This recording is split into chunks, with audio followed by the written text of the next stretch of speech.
So how can a neuro-physiotherapist help people with MS? I think that the main thing is that we have a deeper understanding of the central nervous system and how the pathology of MS impacts on that person's system.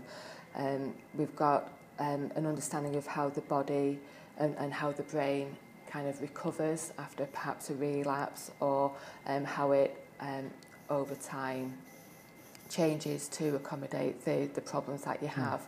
So the physiotherapy is kind of directed along a systems-based approach in terms of what problems do you have. Is it a problem with sensation, muscle function, power, balance, coordination, vision, lots of different things that we will look at as separate issues and then put all together to try and establish where we need to start with the treatment.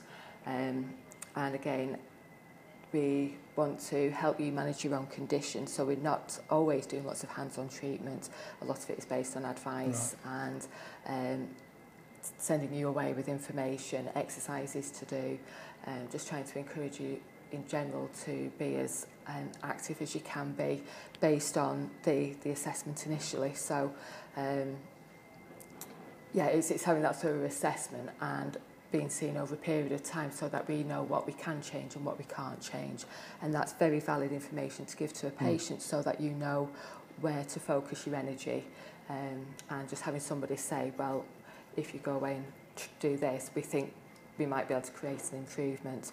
Or unfortunately, the damage has happened here, that may not change. We've got to find ways of helping you manage that. So it's like a dual sort of approach, really. Is what you would do, is a treatment different for different types of MS? You've got recurrent remitting and whatever you call it, gets called different things. Yes. And progressive, and secondary progressive as well. Yeah, I would say for every patient you pretty much do something slightly different anyway, regardless of whether it's remitting, relapsing, primary or secondary progressive, depending on what symptoms they're presenting with. Obviously, it's useful to know the actual course of the disease because that allows you to establish what is potentially achievable. So whether you're looking at bouncing back after a relapse or whether you're looking at accommodating yourself to a new set of circumstances. And yeah, there's quite a lot of factors that go into that. And preferably, we have a good system here where if I'm your physio, you would have known me for years quite often. So it's always useful to have the same kind of therapist if you can, or that continuity, so that we can kind of discuss with you whether we think perhaps you're going into a secondary phase or whether we think this is a relapse or not a relapse. And it's really tricky sometimes knowing whether you are having a relapse or not. So having somebody who knows you quite well and knows how your body tends to be can be quite useful in determining whether you need to go off to the doctors, or you need some steroids, or you need to just think, no, I've got to ride this out. It's not a relapse, I'm just having a blip, or I've had a virus, or there's other things that have gone on that are causing a deterioration at that time.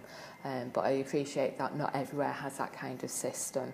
And that's where really as the patient or the person with MS, we need to try and help you understand what your symptoms are, what they are caused by, and trying to, it's a bit of a cliche, sort the wood out from the trees, because particularly in the early stages it's really hard to know the symptoms you've got, are they MS related? Right, there's many other things it can be due to, and sometimes just talking that through with somebody, not necessarily your physio, it could be your GP, MS nurse, somebody like that can kind of help you work out what's what, can be really useful. Thank you.